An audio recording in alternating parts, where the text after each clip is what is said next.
Okay, shall we commence? Let me get organized, and I'm recording. Look at that. Look at that. Let me turn it down a little because I'm blowing out your ears. How's this? Better? Okay. Okay, shh, shh, shh, shh, shh. You know the neighbors are downstairs.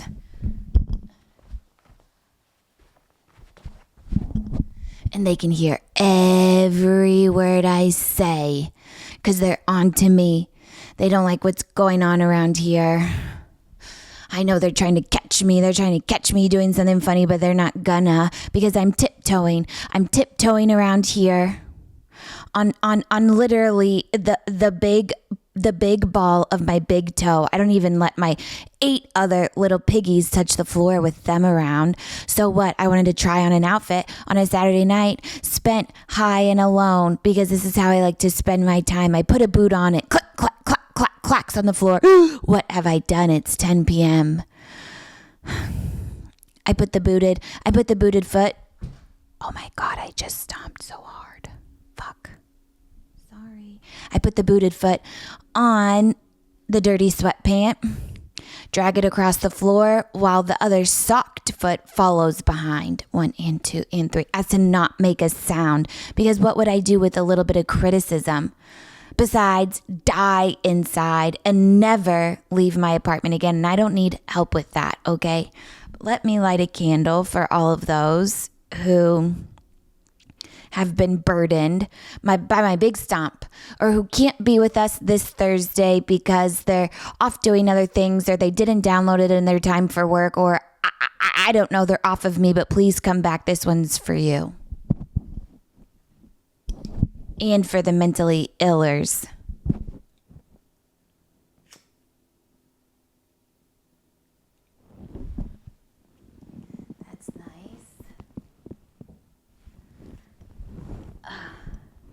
Okay, then a crack of the pop. Am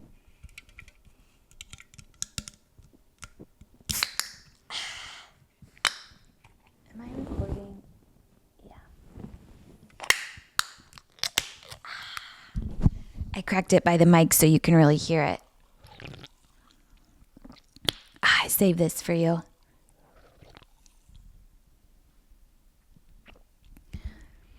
I have to admit it's a Diet Pepsi, but I am a Diet Coke girly, but there was no Diet Coke around, so I had to get a Diet Pepsi. Please, please don't judge me, but I will not be giving them any free advertisement. I'll put it on the floor.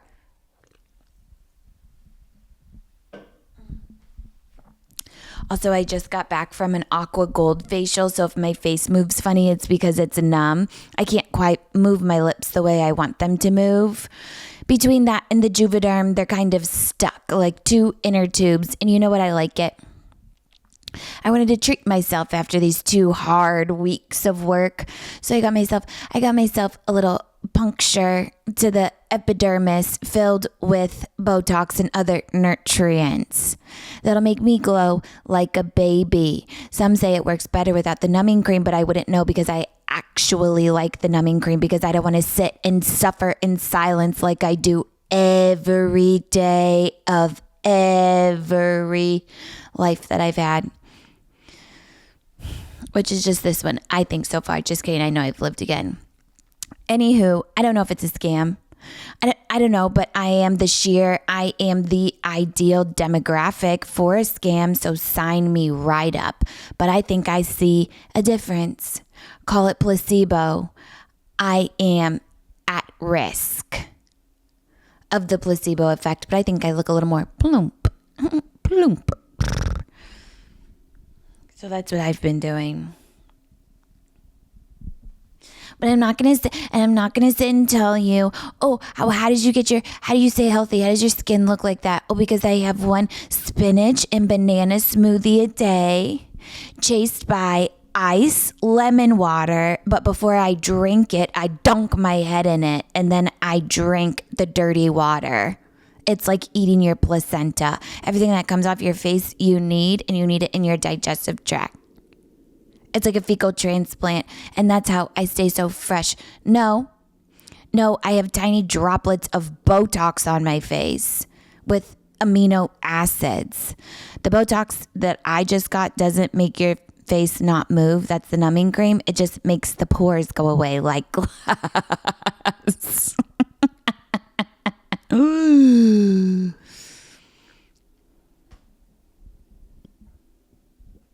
Among other things.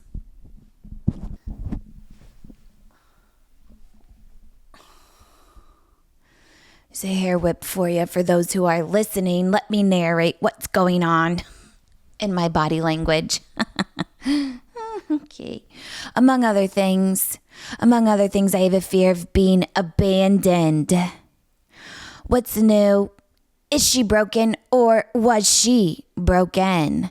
Robbie's coming to visit in Toronto in like 2 days, and she didn't get her flight until the very last second, so I didn't know if it was actually gonna come true, because everyone in my life, not everyone, maybe the most important person in my life for once was my mother. She abandoned me emotionally and at times physically, so now I have a fear that my wife will too, but you know what? She's gonna have to go through me, and then she's gonna have to go through a lawyer.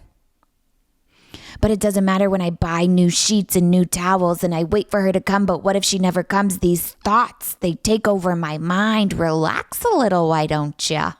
Just have a baby. Just have a baby. I say to myself, you got a trapper.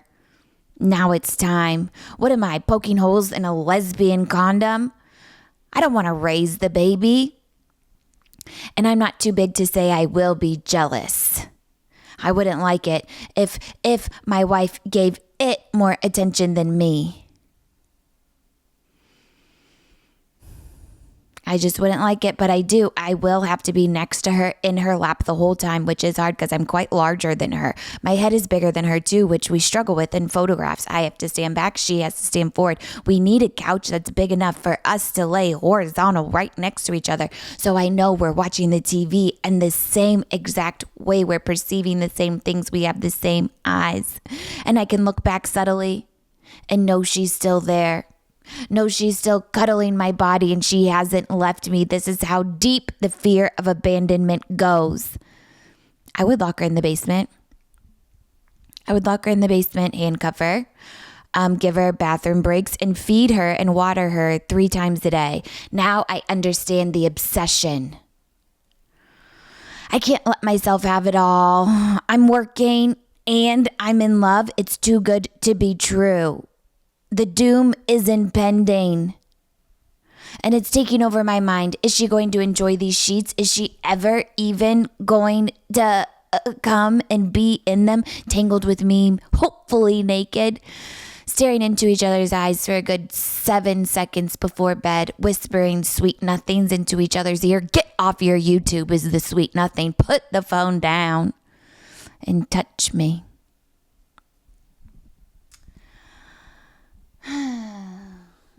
I guess some other things I want to talk about, which you may or may not like.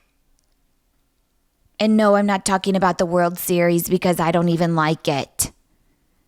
We're still playing baseball into the winter time. We're supposed to wait for these balls and gloves to be over, and I have to act like I'm interested when my eyelids are falling heavy from the boredom and my mind is going numb. This is what we're cheering for, the World Series. I don't like to waste my time on remedial men in tight pants. So that's actually not what we're talking about, but maybe go Dodgers, maybe go Blue Jays. I'm torn. I'm in the middle of 2.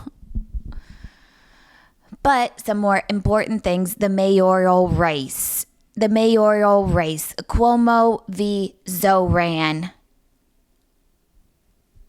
We're making history.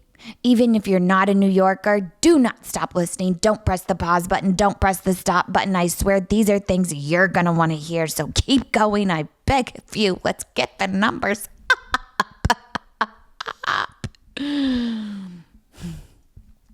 I just watched the speech at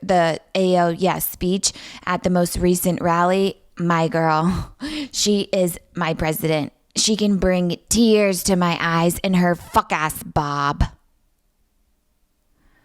She speaks from her chest, from her gut, from her viscera. Our future is not determined by a house built by slaves. The Trump Tower, I'm only assuming. But a city built by free man. She's not even reading off a prompter. She's taking notes here, and she's looking down and she's looking up, and then there's passion in her eyes. She knows exactly what message she wants to send. And she just really talks about what New York was built on, which is all kinds of immigrants escaping oppression, like the potato famine and other kinds of things. And we are all coming together. She's screaming with fervor. The crowd goes wild. Me, 24 hours later on a YouTube clip. I'm crying. Is this what hope feels like? I've never felt this before in a political arena. I'm a nihilist. I'm cynical. And I don't like anyone. But I feel for her as a woman, for I am a wee les.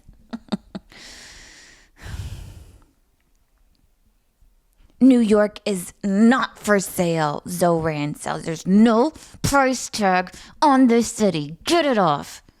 It's priceless.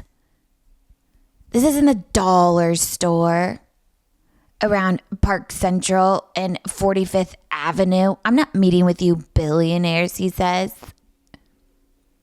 We're supporting the working class for once and focusing on affordability, which is a message we have not heard in a while or maybe ever, but we all need. Hence, his predictable landslide of a victory. He has all the votes. He has this city in a state of excitement, for lack of a better words. Everyone's feeling like a New Yorker right now, including me. I don't even go there, but I like to be a part of things, and I have to really get excited about some things, go down some rabbit holes in order to communicate them to you every week, because this is my job. So here we go. Here's Zohran. But some of the Democrats won't even endorse him because they're jealous.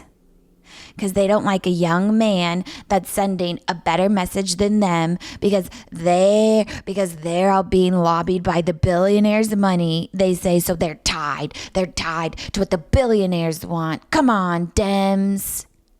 Come on. I will say I'm a little bit of a skeptic. I will, but I want to think positive. But I'm going to tell you what I'm skeptical about. I think he's a little hot.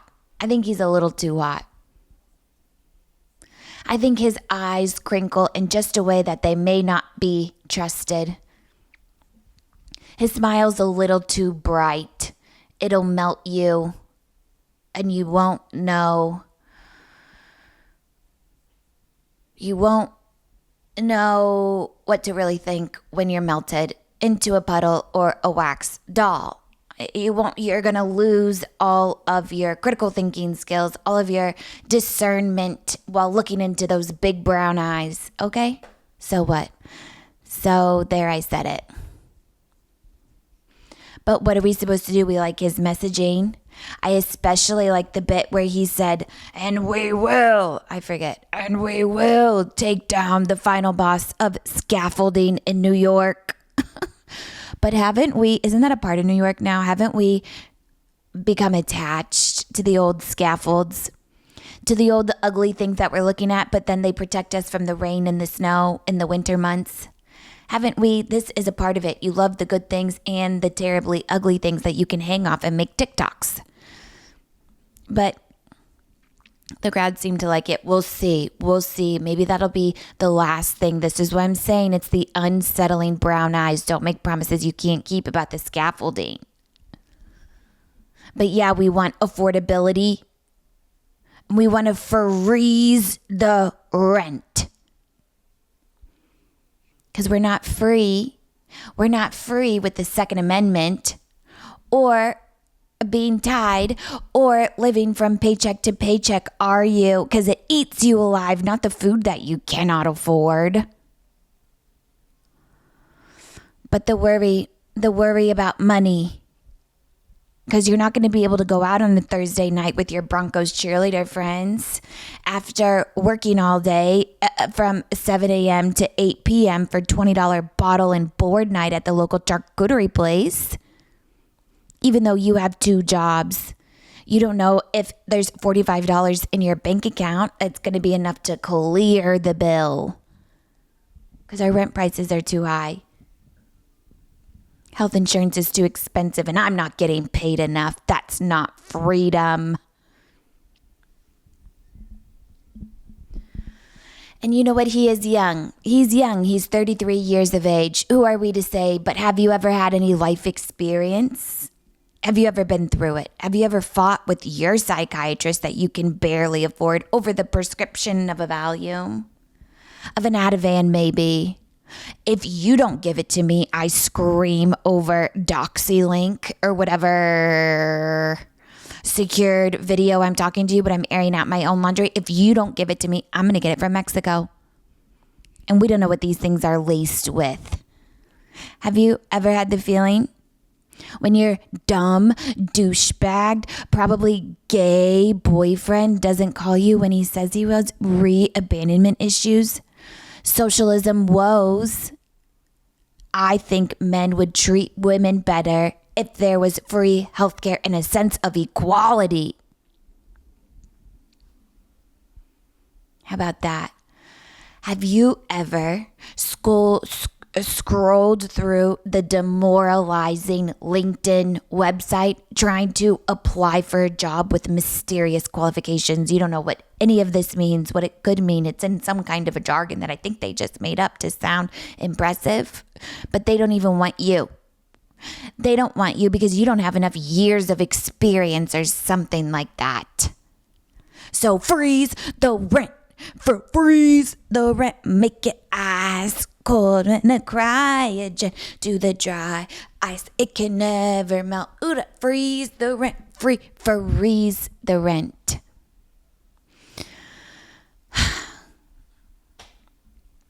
But naturally, as a skeptic of all politicians, obviously Zohran could be the best thing to ever happen to this country because this could be a reflection of what the rest of the country thinks and where we're moving, which is into affordability and the working class. But what if he can't do any of this? What if he can't keep his promises? Don't talk like that, Gabby, but we've been lied to so many times. But this time, I'll let some hope flow through my ice cold veins that are frozen, just like the rent.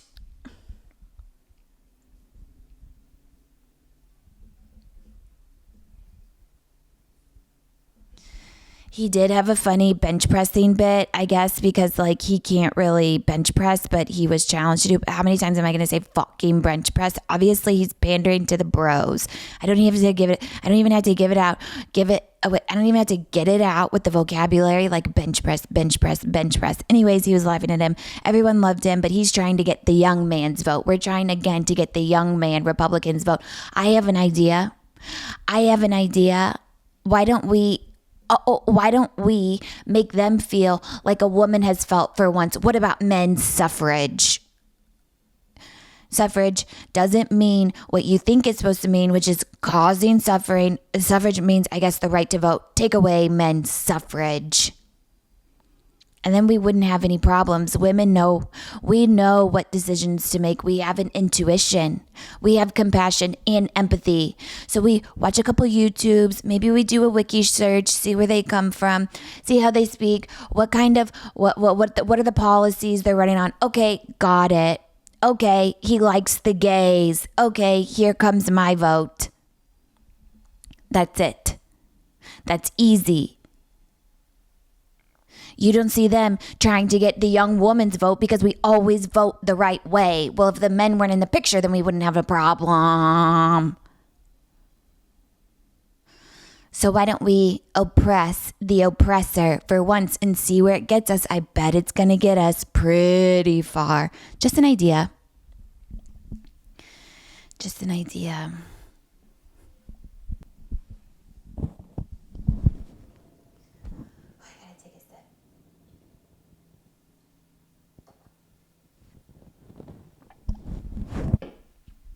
And as you may or may not know, depending on where you live, sorry, I have to educate you on these things, even if you don't care, but you have nothing else to do on your way to work. His opponent is Andrew Cuomo.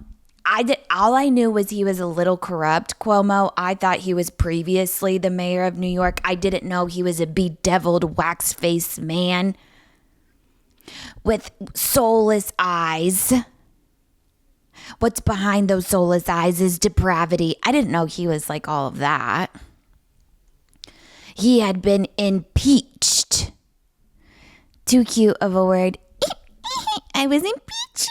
He was impeached. Impeached for being a certified bona fide freak pervert. A sex pest is the formal term, if I may. A profligate, predator, puny penis. If I may again, a boner blight. He is. If you can even get it up, a blue-pilled boner blight, patient zero of the crotch-sniffing epidemic. Along with Mima murderer, Bubby butcher, elder liquidator, incinerator. Sorry for the graphic visuals, but this is what he is. He was impeached for assaulting 13 women when he was the governor of New York. Everybody knows this. Like everybody's saying it on the debate stage. He has no rebuttal. He's like, yeah, and I want to be the mayor. What? And he killed a bunch of Grammys and Grampies during COVID by putting them all in the nursing home. Like all the old people in the nursing home where disease runs rampant, like geriatric gonorrhea, because they're all immunocompromised and the nurses are busy taking care of so many patients. We don't even have clean PPE. They don't even have time to clean their PPE. When, Uncle Freddie, who's 80 years old and confused because he has an infection, is trying to get out of bed. So they're all going to get COVID. And then we know old people can't fight off COVID. So they died all because of him. This isn't even a conspiracy. He killed like 15,000 people. And this is Zohran's opponent. And there's even a third one. And Zohran is still in the second place.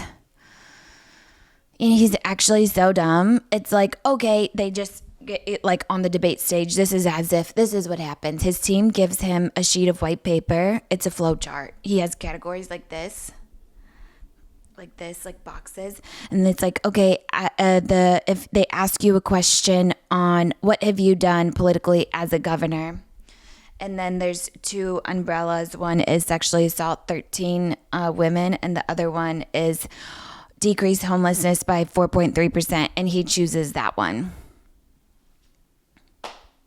So this is who he's running against, and he took a lot of the taxpayers' money of New York to fight his lewd legal fees when he was in court for assaulting these 13 women, which made him get implumbed. I can't do the impeached. Impeached. It's not cute. It's not cute. It should sound more dramatic, more nefarious, is what he is.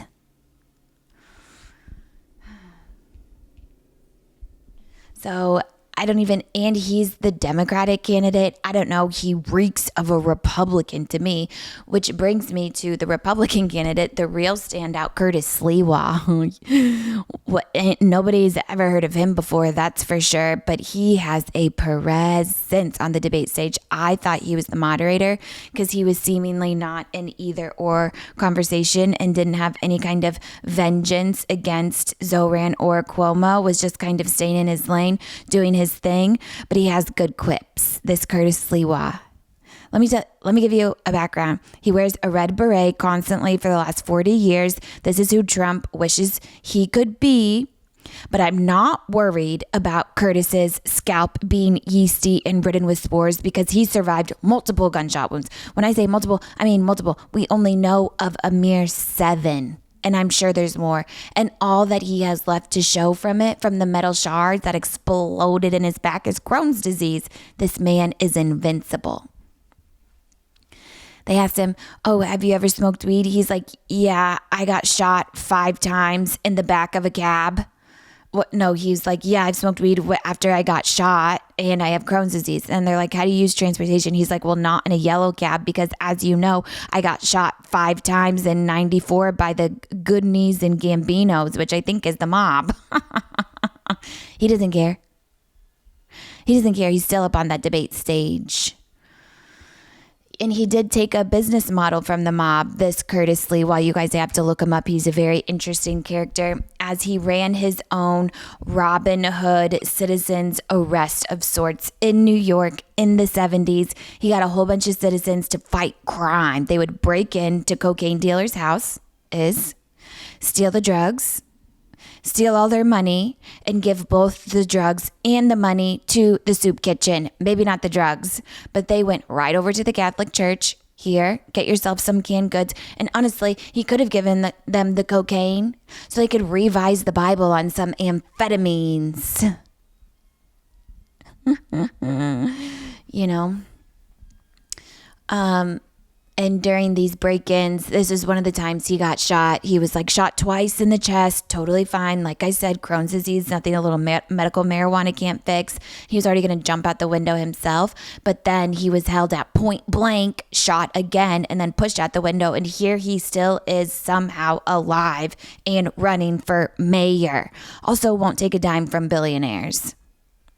I don't know. He's the Republican candidate, but he doesn't reek of pedophilia and CHF. He doesn't have the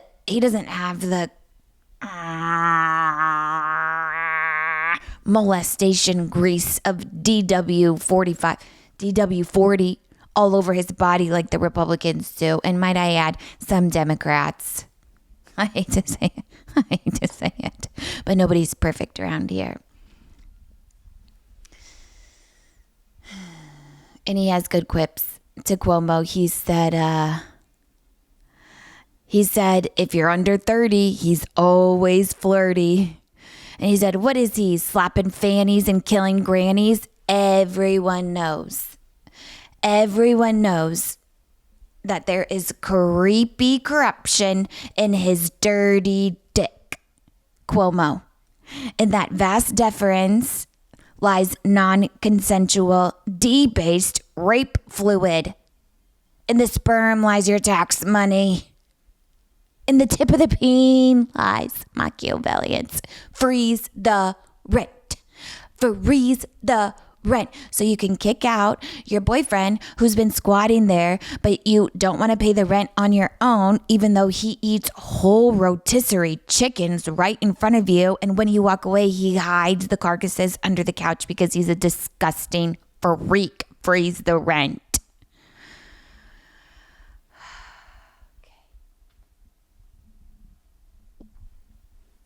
Now let's move on to something lighter. The heist. The big heist from the Louvre. Stealing from the Louvre in broad daylight. As the sun just came up from the east horizon, it's climbing. It's not even at its peak yet at noon. It's not even going to set until hours.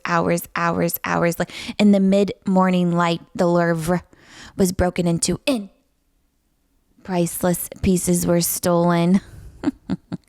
If you need to reclaim anything from your ex's house, like maybe a special edition Broncos cheerleader Christmas shirt with the mascot called Thunder, a white horse, printed across the front that has been missing since 2022, I suggest you call these hamburglers because they know what they're doing. And why aren't you scared at 9:30 a.m. to break into the most prestigious museum in Europe? Aren't they mere human? What has happened to them in the past that they aren't afraid of using some kind of a window cutter to break in and dress up like construction workers and do this all while a line of tourists forms around them, wondering if this is the new entrance. Is this an immersion experience? Oh yes, let's take the electrical elevator up. You get on the truck, you press green, go through the shattered window, and here we are surrounded by diamonds. It's immersion. It was executed. It was a business plan. They say you want to be successful in business, you have to have a clear plan. And that's what they did. And it was executed almost perfectly, in my opinion. I will say 2 of them got caught because they went straight to a commercial flight. Idiots, stupid idiots. But they almost got away. Why? Whatever inside job this was, because someone had to know where the Napoleon diamonds were. Why would you put them on a commercial flight? Put them on a private flight. Get them out of there. Hide them. I don't know. So the other 2 are at large. They're just at large in France, with jewels and crowns atop their heads. Maybe they missed out on dress up as a child. They skipped the plastic heeled era, click, clack, click, clack, click, clacking around. My neighbors would hate me as a child, and they hate me as an adult. But the thieves, they're searching for some kind of a nostalgia to make them feel feminine, to really embrace their femininity. So they had to steal from the Louvre. Well, it's not going to bring it back. Are they closeted gay men who will go to severe lengths to try on that diamond-clad bow to put on their Linda Evangelista wig? I don't blame them. The bow's one of my favorites personally. Maybe they just needed a little decor. Maybe they just needed a little accessory, a little ounce, a little je vive, a little je juge. I can't get away from the French. On their ski mask while they drive away into the sunset on their Yamaha scooter. Anyways, they're at large. 2 of them have still not been caught. What are you doing? What are you doing, French police? Put down the espresso and maybe give your teeth a swipe. They're looking extra yellow. And go look for these hamburglers. What are you doing? Put down the skinny cig. Huff and puff until halfway. And act like these thieves are on the run from your timeless and priceless pieces of history. Quit looking at your sister naked and get to work.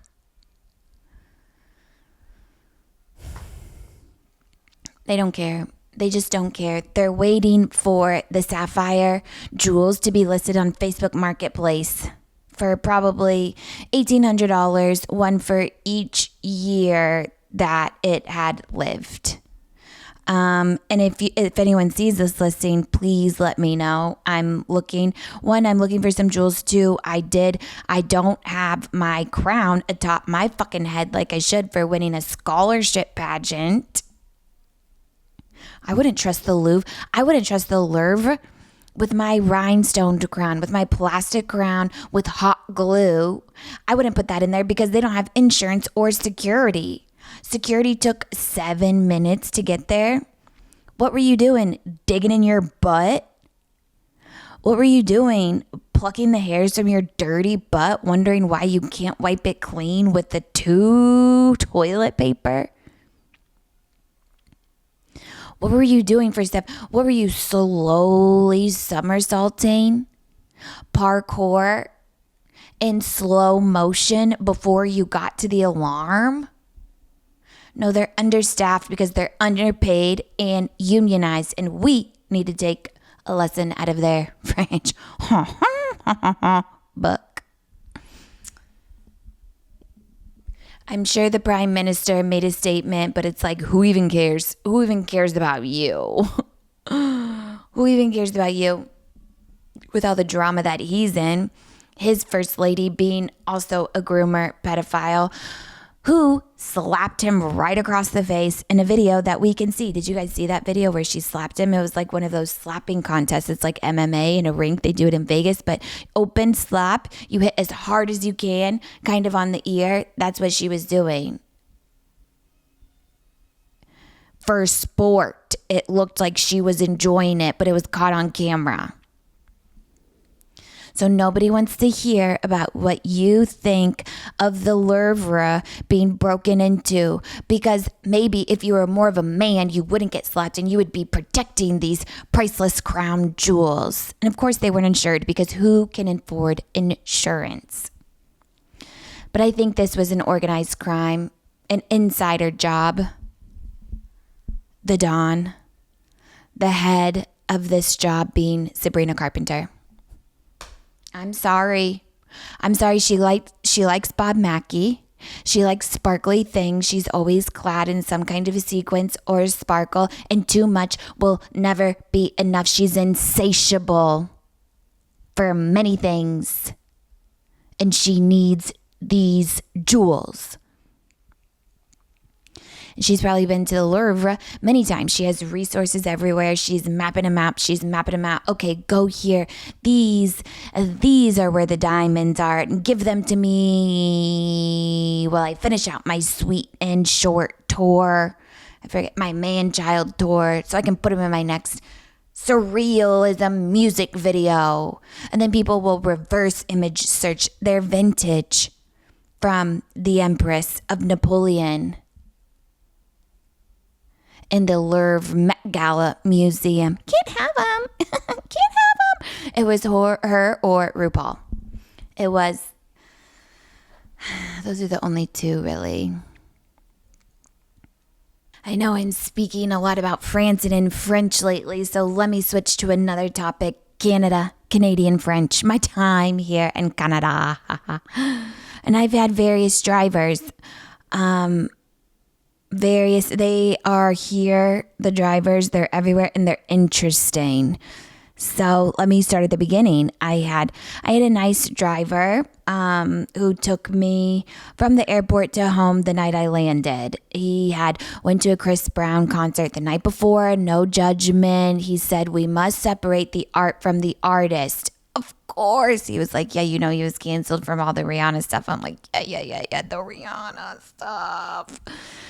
We continue to talk about music, the music industry, which I know nothing about, and Rihanna is overdue for an album. Anyways, we get the streets dark as we arrive. There's no street lights. It's scary. The wind is gusting. The leaves are on the floor.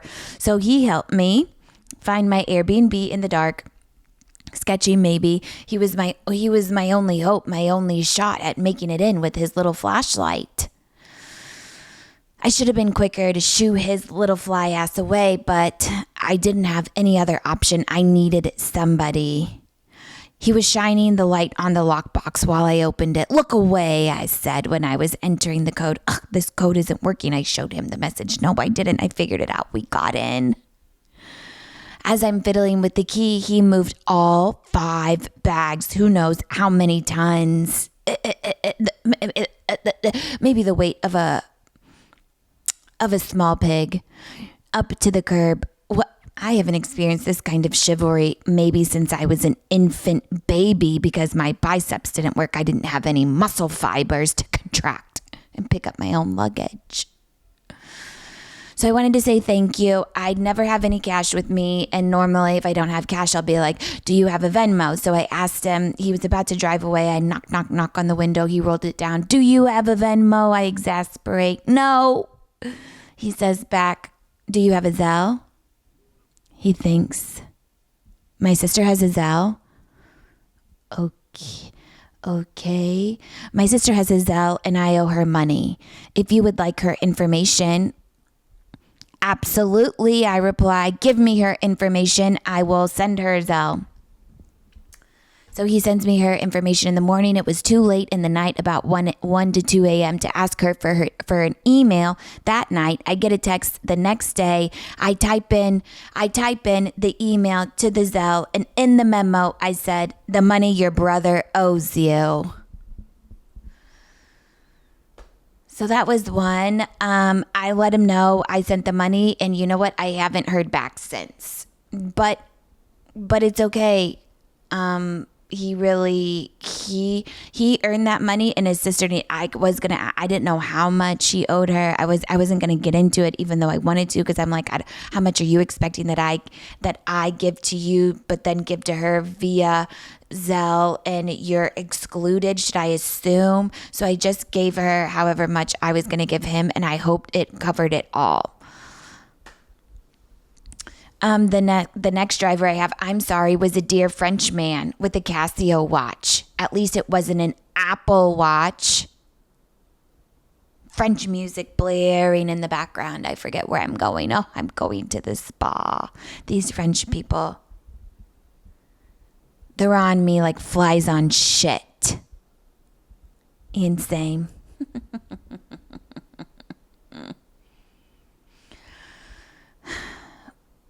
But anyways, normally as a Frenchman, you would assume that their mustache smelled of must and old cigarettes where it gathered, and a reek of poor dental care, but not him. Yes, maybe I'm judging the free socialism of the dental care, but not him. For when I enter, he immediately offers me a piece of gum.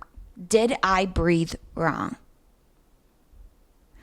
Is there something atop my epiglottis that I should be aware of that is emitting some kind of a stank? I don't think so. I brush my tongue twice daily. And a third, if I know I'm going somewhere, which I was going somewhere, sure, I'll take the gum. I take a hint. I split it in half. My jaw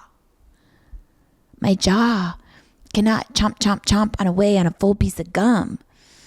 Ugh.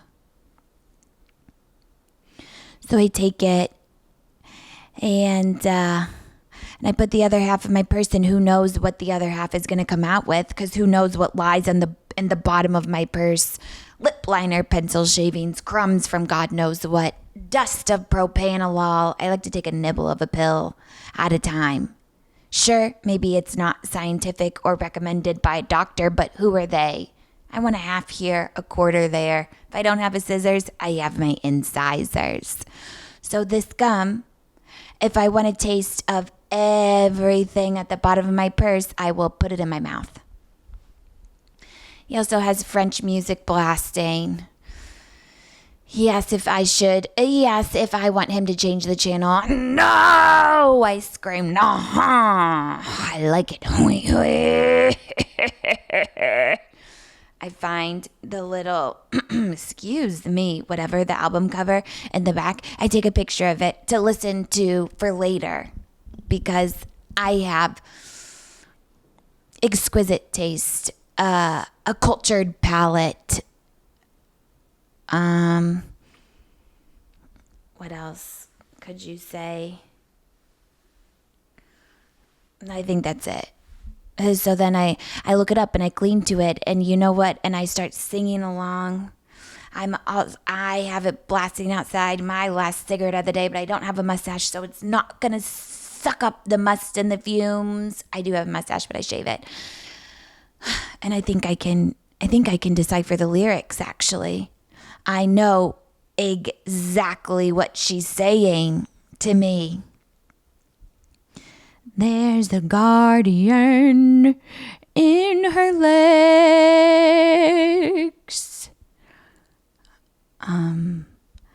And they lay her down to rest. She sings in French, but all of a sudden I am a savant and I can actually translate in my head. So that was that one. And then you know what? I saved the best for last. My face is still quite numb. I don't know what they put on it, but I like it. Because I like to feel something, even if it's numb. Where am I touching? I don't know. Maybe at the bottom of my chin? No, on my cheek. If I close my eyes and I touch my nose, I can't really feel it. On the tip because it's acrylic, or on the tip of my nose because it's numb. I feel alive.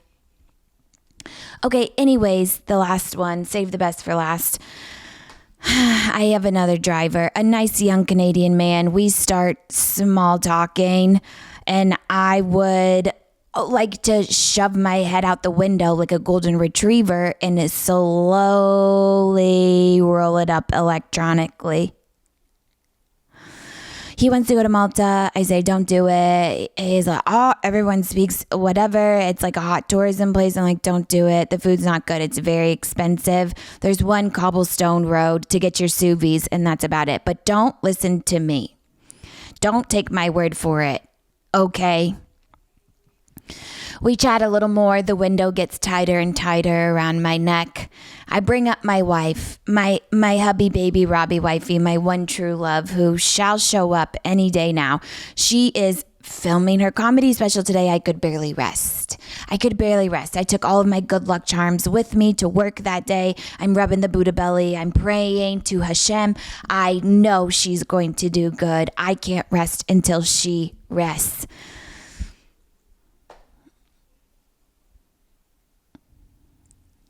And then the conversation takes a turn. He goes, can I ask you a question? Instead of just asking me the question. Oh, sure. I thought it was going to maybe be work related, maybe something about LA. I just could not predict where this question was going to go. And he says, why are you a lesbian? What? You're so pretty, he says. I'm sure all the guys go up to you all the time. You have no shortage of suitors. He didn't say suitors. He doesn't know that word, but he's alluding. Why am I? Because of you. I'm a lesbian because of you. Because of this right now. Because of boys' stupid, dumb questions that I cannot tolerate. I am the lesbian, but you are the problem. Leave me alone. Why? What do you mean, why am I a lesbian? Completely discounting that I'm married for one. I told you I had a wife. You are seemingly hitting on me. Why are you a lesbian? You're so pretty. I'm not a lesbian because of the way I look. I'm not a lesbian because there's a deficit in my life when it comes to men, because they can't wrap their head around an idea, a sexuality that has nothing to do with them. I knew where his mind was going. You must be crazy, he was thinking. Oh, she's never met a man that liked her back, so she had to go be a lesbian. No. My sexuality, my love, my marriage doesn't come from a lack. But they can't understand. They can't understand why a woman would not be attracted to them. And then again, it's like, okay, people just don't take lesbian marriage seriously. It's like, what if I said I was married to a man? Would you probably continue to hit on me? Yeah. Because they're animals, because they have no rules for themselves or for others. Why are you a lesbian? Literally because of this conversation we're having right now. I don't want to have to interact with men. I don't want to have to endure this. I don't want to have to explain myself. What do you like about your partner? How did you fall in love? Or I don't know, something better than why are you a lesbian? It's not even about being a lesbian. It's about being in love. And this doesn't happen because you experience this wasn't my last case scenario. It was my first case scenario. If I met Robbie, I wish I would have met her when I was 10 years old, and then we could have been together at least for 15 years now. I would have known her more intimately than anybody else, but now I had to wait.